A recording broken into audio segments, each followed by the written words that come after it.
Hey, what is going on, guys? My name is Twisty3 and I'm here reporting for BGL Media today with my Division 2 gameplay between St. Kilda and the West Coast Eagles. Now today, not only am I going to be talking about my channel and what I like to do, but I'm going to be talking a lot about the BGL and, you know, their sort of stuff. So if you haven't heard of me, I play AFL Live majority on my channel. I think I'm about 10 or 12 subscribers off 900 subscribers, so that's a very big milestone for me, and then hopefully I can get to 1,000 pretty soon. Then I also have over 300k video views, and probably 150,000 of them have been from AFL Live videos.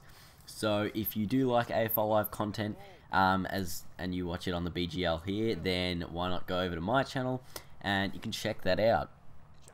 So that's the first thing. Second thing is that the BGL Media has now been partnered with Machinima, as you would have noticed from the beginning of the video. I'm a partner with Fullscreen, so it's kind of conflicting networks, but we're working together for the greater purpose, which is to bring entertainment to you guys. And as part of that new deal with Machinima that the BGL has created, they have to have commentary over the entirety of the video. So I'm going to be talking for 22 minutes, which is going to be absolutely fantastic. No, not really, but I will be talking for the majority of the video, and how I approach a game such as AFL Live. So before I do that, I'm just going to quickly say that I am currently in first position on the ladder prior to this game after round 1 by having a 222 point win. I ended up with a 3,800 percentage, which is insanely ridiculous, and on top of the ladder by, I don't know, over 3,000%. So that game probably wasn't the best sort of thing that I would have liked to have before going into this one, seeing as, you know, you don't want to have something too easy, because then when the challenges do come, you are not really ready for them. So hopefully I'll be able to, you know, come through with the goods this season. As far as I'm aware, I think the two two contenders for the premiership, apart from myself, would be the person playing for Collingwood and the Port Adelaide team. So we'll be looking forward to those matches. I think next round I'm versing Geelong. This is round 2. My round 1 gameplay was not recorded because I did not have my recording devices with me. So when I approach a game such as AFL Live, and if you're going to be playing it competitively, whether it be online just against your friends or in a league such as the BGL, what you really need to do is, I reckon, watch how other people play and see if that can improve your own game. Because when I first, I think this was maybe 1 or 2 weeks ago, I was watching some of the Division 1 players play, and they just know where to kick the ball and where to get it, whether it's their camera angle that they use or their, you know, just their style, I guess you could call it. But the camera angle that I use is kind of limited to, you know, certain areas of the ground. So if you don't have that end-to-end style camera, you're not going to be able to see as much of your options where to kick to.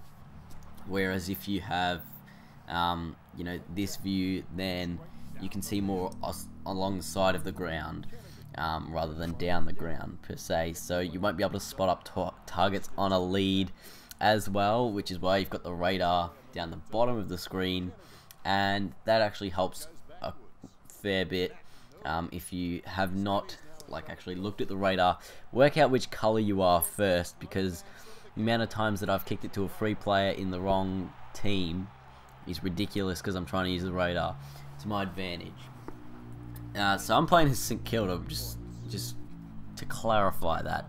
and this game was pretty tight. I was not really able to shake off my opponent until late in the last quarter, and he played very competitively for the majority of the match.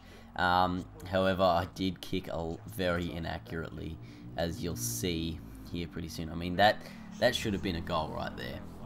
What am I now? 1-4 to 2 straight, and he just kicked everything as a goal. So it wasn't like I was going to be able to, you know, kick away, but it wasn't going to be that hard because I'd had so many opportunities. So if I did lose, it would have been really bad for me, considering I had so many shots on goal. So I really need to fix up that aspect of my game and take shots in better positions. So that's another thing. Now, I realize I'm only about 6 minutes into this video, and there's still about 20 to go. So this is probably not going to last me much longer here in terms of commentary over the entirety of the video. So another thing to do is probably don't try and mark everything unless you're in a free space. Try and tap the ball to your advantage, and I don't think I won ruck centre bounce until the last quarter. So if you're not able to win the ruck, then you're gonna have to find hopefully some other way to get the ball out of the middle, whether it be a quick kick out to the wing or a handball over the back to the side. But there are various ways to approach this game, whether you like short passing around, whether you like banging it into your 50 with long kicks, which is generally what I do.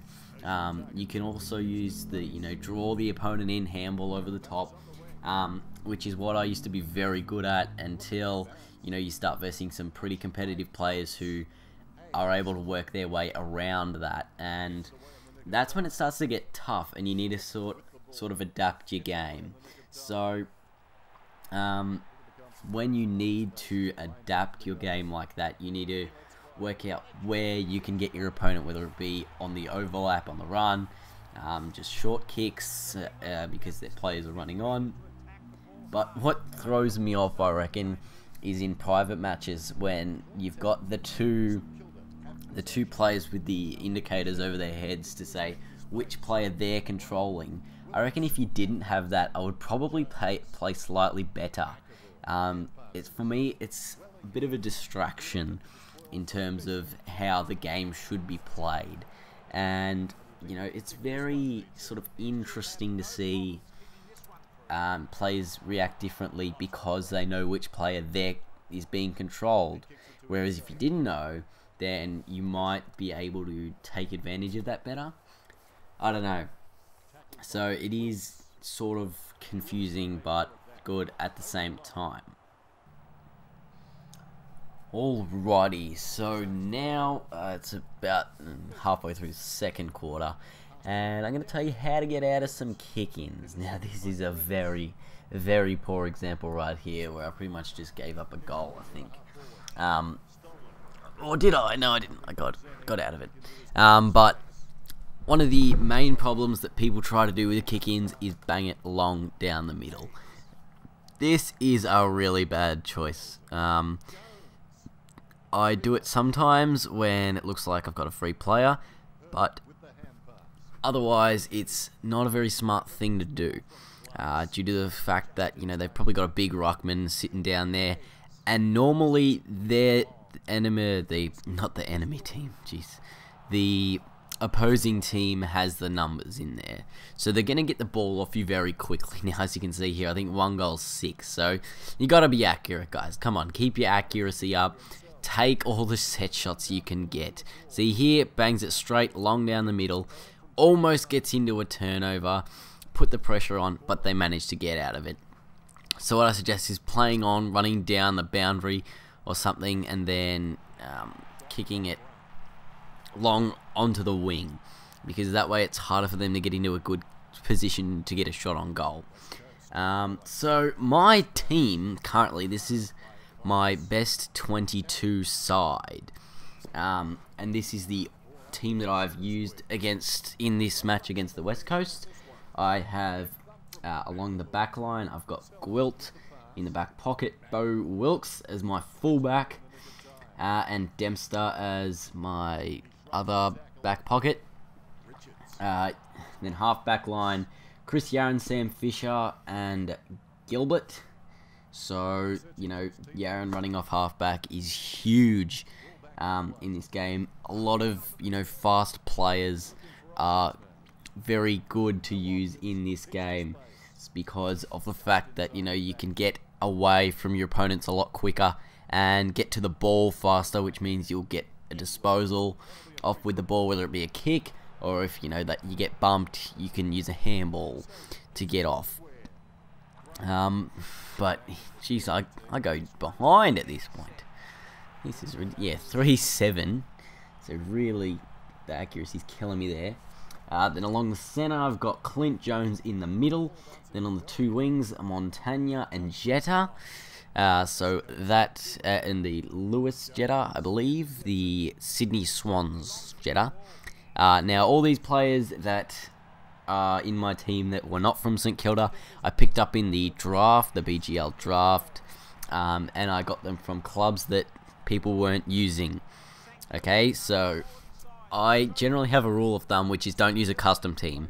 But because everyone is using a custom team and they've got this whole system set up, then I'm obviously going to follow the system and take it to my advantage by getting as many of the good players as I can. So then along the half forward line, Dennis Lane, Rewalt, and then Dangerfield on one of the flanks. Rewalt centre half forward, Dennis Lane the other flank. A lot of run there again, a lot of pace, and some good ability. Then in the forward line, in the two pockets, I've got Stephen Milne and Jeremy Howe. And as my full forward, I've got Kurt Tippett from the Crows. So no one was using Adelaide. I think I had picks 9 for everything, 9 for every round. So 9, 19, 29, 39, 49, and so on. Then following, McAvoy, Dalsano, Hayes. So I've got McAvoy and Tippett interchangeable ruckman if I need them. Then on the bench, Farron Ray, Andrew Rains, and Geary. And as my sub, I've got Armitage. So a lot of talent in this team. It's only 4.5 footballs, I think, 4.5. And yeah, really just a lot of good depth there, which is going to help me get through to hopefully, you know, finals and beyond. But there are also a lot of good players on other teams. I know Richmond, their team is 5 stars. I mean, that was just a fantastic kick right there. If you did not just see that, it spotted up the guy perfectly on a lead. I think I had no chance whatsoever of getting anywhere near that. So there are quite a lot of really good teams in this league that are going to, you know, challenge me for potential first place as I'm currently sitting at the moment. So as long as I can keep getting better at the game, then I should be doing well. So I will not be the only person posting on the BGL. I think there's 2 or 3 more, maybe even more than that, that will be posting on the BGL media channel. And the link for my channel will be in the description below. Just reminding that X-Twisty3X is the name. And yeah, it's going to be great. I'm going to upload pretty much every single game. Don't know if I'm going to commentate over the entire thing every time, because it's getting, you know, tiring for me to talk for 20 or so minutes. But I think in the future I'm going to do live commentary, because that way you can actually get the hang of what I am feeling at the current moment and the pressure and stuff. And, you know, it's only a video game, but of course you're going to feel pressure because, you know, you're competing against other people. So I will be doing live commentaries in the future, rather than you listening to me ramble on about how good my team is and I'm going to beat everyone, because that's not going to happen, I wouldn't think. But hopefully it will happen, you never know. So I do say and so a lot. that is one of the ways that you can fill up time when talking to people. As I'm saying it right now, I'm just going to say so. Now I'm kicking a goal, and I kicked the goal. So, another great time filler right there, you see. One of the big advantages of being St Kilda is that when you get a home game, you play at Etihad Stadium, which is great for me because there's no wind and you get to play in ideal conditions. The downside for that is I'm not really used to playing in sort of wet, rainy conditions. So if I play an away game, even at the MCG, it's going to be tough because, you know, it might rain, there's going to be wind. Don't take that into account as much, and it can get to you, you know. Not sure if you have played this game before, like with or without wind, but it's a lot easier in a perfect world scenario that is Etihad Stadium. So thank God this game does not give you the option to open the roof and that it remains closed the entire time, because the AFL should keep the roof closed the entire time. They should never open the roof at Etihad Stadium.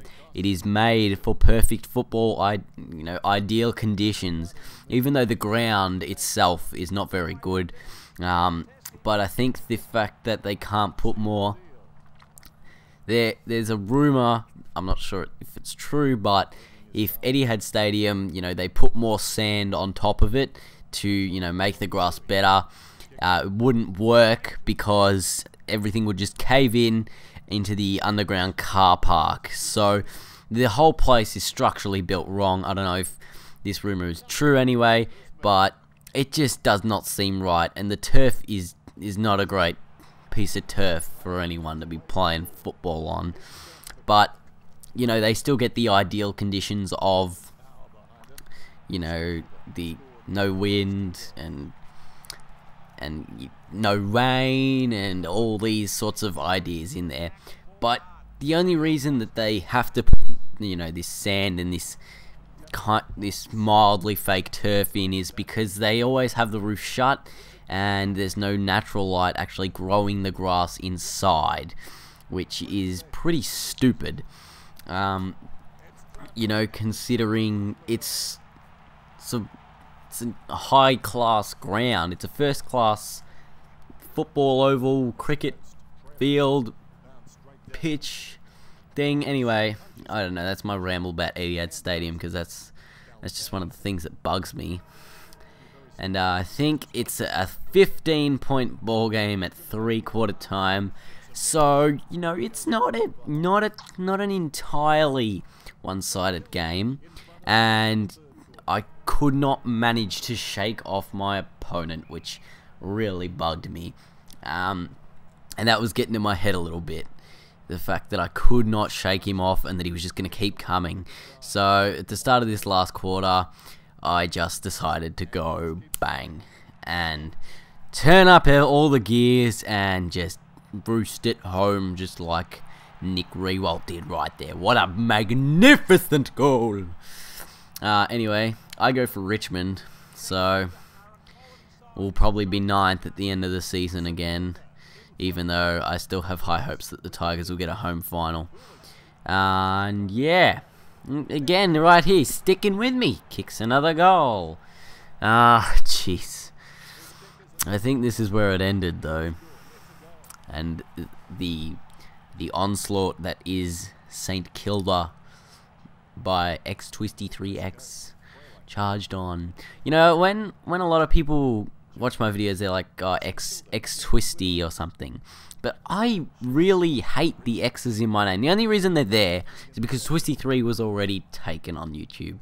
So I do get a bit of hate, for having the X's in there, and I'm like, well, I don't really care because it was the alternative and I didn't want to come up with something different because that's my network name and that's what everyone of my friends knows me as.